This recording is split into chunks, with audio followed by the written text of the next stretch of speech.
Bem, pessoal, nós vimos aí que o Roque Saldanha foi preso, então, conforme essa imagem que a gente está vendo aí, que foi divulgada lá no site do G1.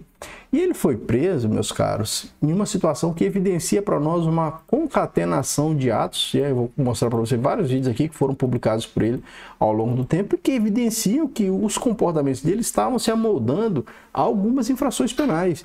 Principalmente essa aqui do 286, que diz respeito à incitação à prática de crime. Eu vou mostrar com você, mas a gente primeiro vai ver alguns vídeos aí para a gente entender mais ou menos uma cronologia dos atos.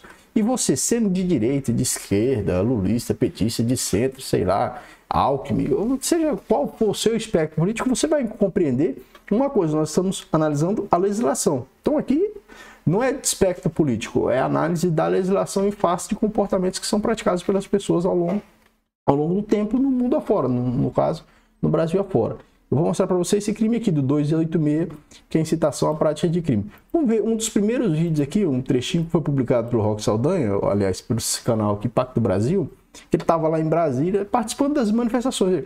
As manifestações democráticas, sem fechar a rua, sem pedir intervenção das Forças Armadas, as manifestações por uma melhor política, contra a corrupção, sei lá, escala 6x1, essas manifestações são legítimas. O que a legislação proíbe é você fazer manifestação pedindo intervenção militar, você pedindo golpe de Estado, aí é crime, porque a legislação estabelece dessa forma. Legislação essa que eu gosto sempre de ressaltar o seguinte, que foi promulgada e publicada em 2021 pelo presidente Bolsonaro sem veto a essas infrações penais. Foi o próprio ex-presidente que sancionou essas infrações penais, né? O ex-presidente e outras pessoas que compunham o governo do ex-presidente Bolsonaro. Vamos ver esse primeiro vídeo aqui. 21, e aqui a onça vai começar a aprender a beber a água. Tamo junto, Zé Ciane? Muito bem. Tamo junto aqui em Brasília com o nosso amigo Roque Saldanha, com apoio ao presidente Bolsonaro e apoio ao nosso Brasil, que é o principal. Com certeza, Vamos tamo lutar junto. pelo Brasil.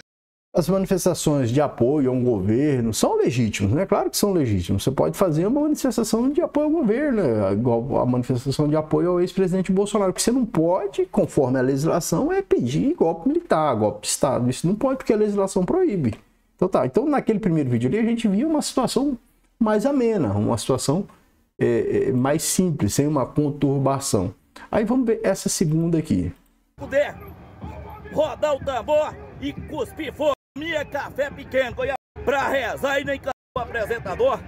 Eu não vim em Brasília pra rezar e nem cantar hino nacional. Eu vim para o tudo ou nada. Prisão pra mim é café pequeno. Eu já fui preso muitas vezes na minha vida, hein? Olha, eu só vou preso quando eu puxo um gatilho, quando eu boto a carabina pra poder rodar o tambor e cuspir fogo. Comigo eu só vou preso quando o 30 come a carabina, cospe fogo. E é desse jeito aqui, ó.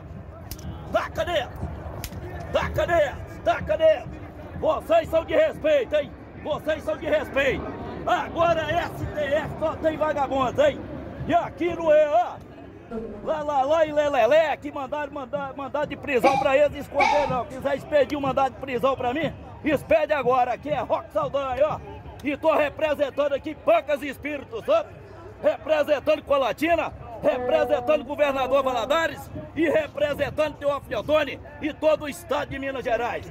Xandão, Alexandre de Moraes, seu lugar aqui, ó, vai tomar, ó, no seu toba.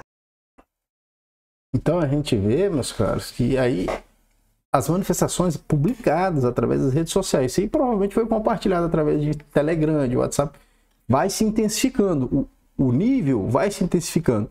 E aí você vê novamente aquelas manifestações contra o Supremo Tribunal Federal. Pessoal, o avanço filosófico jurídico que nós temos hoje, ele passou por uma aceitação de que o homem não pode ser juiz dele mesmo. Você concorda comigo? Eu tenho certeza. Você concorda que o homem não pode ser juiz dele mesmo. Se o homem é juiz dos próprios atos, com toda certeza ele terá um juízo parcial. Então é preciso que exista a figura do Poder Judiciário, a figura do magistrado, para decidir conflitos que sejam praticados por outros indivíduos. Então o homem não pode ser juiz dos seus próprios atos, tem que ter um terceiro para julgar. Porque, claro, quando você é juiz do seu próprio ato, você acha que você sempre está certo.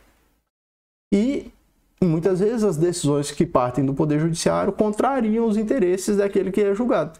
Portanto, ele não pode incitar contra o Poder Judiciário ou contra a Justiça porque decidiu contrariamente aos interesses dele. Isso não tem como dar certo. Você tem uma justiça que vai decidir somente de acordo com seus interesses, aí não é justiça, né? Então, naturalmente, a justiça sempre que se manifesta sobre o conflito entre duas pessoas, um vai ficar com raiva e o outro vai gostar. Às vezes os dois saem com raiva. Pensa como uma pessoa pede 100 mil de indenização e o juiz fala, não, vai ser só 10 mil. Os dois saem com raiva, aquele que teve que dar 10 mil e o outro que vai receber 10 mil porque ele achou que era pouco. Então, sempre que há uma manifestação do Poder Judiciário em um processo contencioso, um processo litigioso, vai haver uma manifestação ruim por parte daquelas pessoas que se sentiram irresignadas, contrariadas. Então, esses atos aqui, por exemplo, esse tipo de ato, ele tende a o quê? A não aceitar as manifestações do Poder Judiciário, não aceitar. Não estou passando pano para as manifestações, essas manifestações que ministros fazem por aí dando entrevista, isso não é bom, não é bom, com toda certeza não é bom. Isso só infla mais ainda as discussões. O Poder Judiciário tem que ser discreto, não é? Tem que ser discreto, a decisão tem que ser no papel e não através de manifestações. Claro que não. Aquela manifestação pública que a gente vê do ministro que fala, nós vencemos o bolsonarismo, isso é péssimo. Porque como que um poder pode dizer que venceu um espectro político? Não tem como, né? Isso com toda certeza é ruim. Então não estou passando pano, eu estou dizendo que realmente, diante das decisões do Poder Judiciário, uma parte não gosta, uma parte vai ficar resignada. Aí vamos dar uma sequência aqui, mais um vídeo aqui, por exemplo, esse aqui. E comigo não tem conversa. Eu chamo qualquer um deles de pilantra e de vagabundo na cara, eu, Roque Saldanha. Só que eu vou falar um negócio, presidente. Amanhã, 7 de setembro, nós estamos em Brasília para ajudar a resolver o que for preciso. E da melhor maneira possível e também da pior maneira possível. Chega!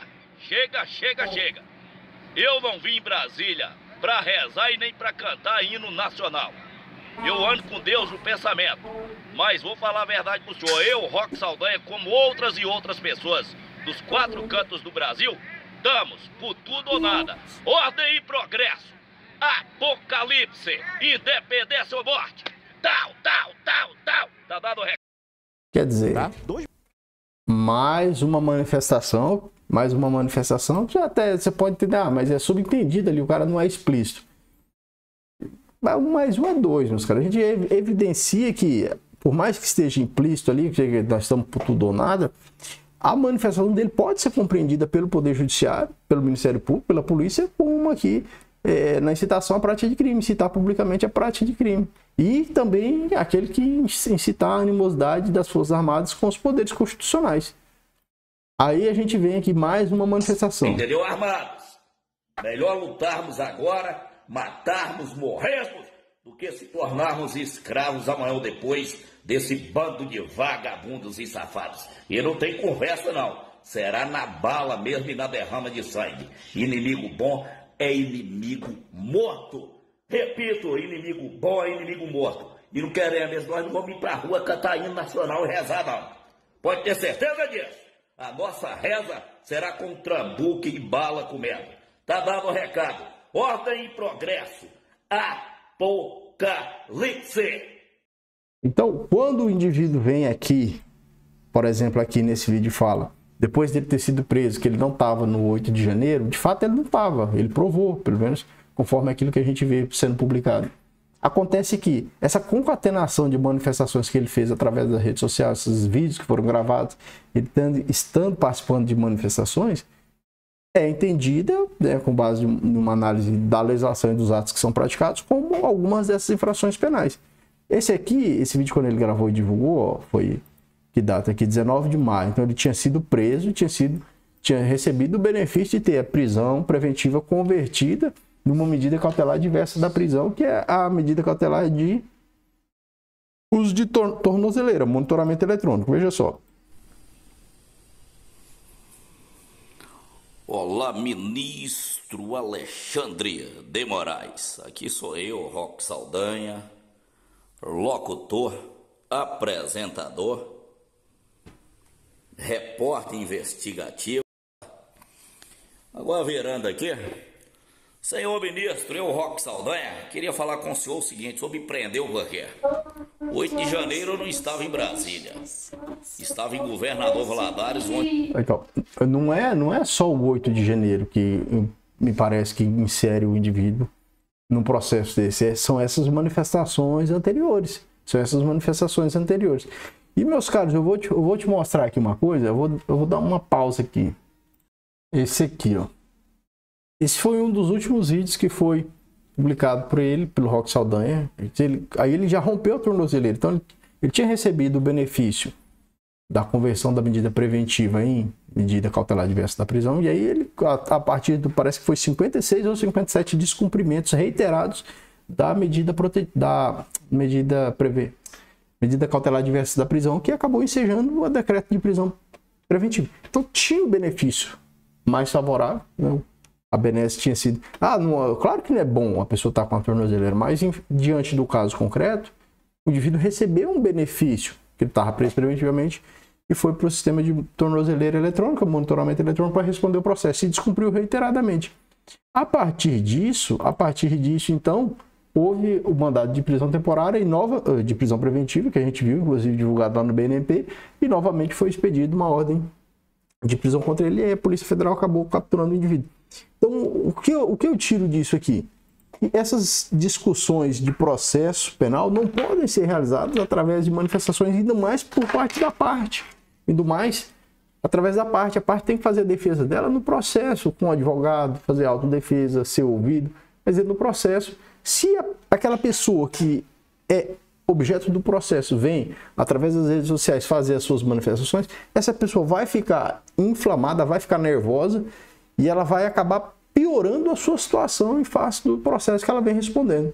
Então, nunca é recomendável esse tipo de situação. Quer dizer, o indivíduo ele já foi inserido na investigação, no processo, como a gente vê as diversas notícias, através das manifestações públicas que ele realizou. E mesmo, então, ele respondendo o processo, ele permaneceu fazendo as manifestações públicas através da gravação de vídeo e acaba resultando na situação que é muito grave. Eu sempre digo o seguinte, quando há uma prisão de uma pessoa, é uma evidência de que o Estado falhou e não ter evitado a ocorrência daquela infração penal. Por isso que prisão, a gente não comemora a prisão, né? Não se pode comemorar a prisão de uma pessoa porque a prisão evidencia o fracasso do Estado, que não evitou que uma infração penal fosse cometida. Tá certo? Deixe seu like, se inscreva no canal e até o próximo vídeo.